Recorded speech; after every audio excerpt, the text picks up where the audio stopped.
je me suis posé la question de savoir si j'accueillais 2 médiums. Une sûre.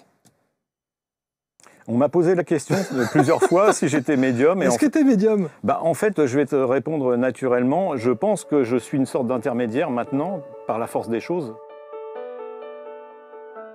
On va revenir sur votre parcours parce que vous faites partie de ces médiums qui n'avaient pas du tout envie de l'être. Ah non, pas du tout. Pas du tout. J'ai fait des études lambda, puis je suis partie en préparatrice en pharmacie.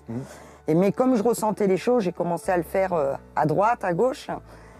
Et puis ça a pris une ampleur telle que j'en ai fait mon métier, mais je ne voulais pas du tout faire ça à la base. Et vous entendez une voix qui vous dit « c'est ce qu'on va voir ». Oui, c'est ce qu'on va voir. Cette voix que vous entendez là, c'est votre guide. Hein. C'est mon guide et c'est lui revenir. qui m'a accompagné jusqu'à maintenant encore. Alors moi, vraiment, j'ai eu un parcours complètement Rien à voir. à 360 degrés. Voilà. J'ai fait des hautes études, l'École supérieure de commerce de Paris. Et donc j'étais très cartésien, évidemment. Je travaillais dans une société où je faisais des audits financiers. Et il y a eu un basculement. Donc 2016, je perds mes 2 parents en l'espace de 3 mois. Donc ma mère connaissait déjà Henri Vigneault, le médium Henri Vigneault. Ensuite, elle avait vu Florence Hubert dans des émissions à la télé. Donc elle a pris rendez-vous avec Florence Hubert. Et je crois, quelques mois, peut-être une année auparavant, elle avait vu Alain-Joseph Bellet. On avait ces 3 rendez-vous qui étaient pris par maman.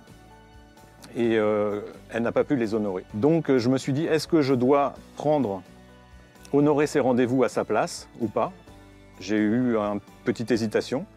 Et finalement, je l'ai fait. Et ensuite, j'ai rencontré Céline. Et de là est née cette idée du premier livre que j'ai fait, de croiser toutes ces séances médiumniques qui étaient époustouflantes. Ta maman te croit? Oui. Ta maman accepte? Ma mère accepte. Jusqu'à aller t'acheter un jeu de cartes? Tout à fait. Pour que tu commences à tirer les cartes? Exactement. Tu tires les cartes? Oui. Et tu vois le décès de ta maman? De mon père. De ton père, pardon. Voilà, c'est pas grave, c'est pas grave. Ouais, je vois le décès de mon père, donc là, où je refais, hein.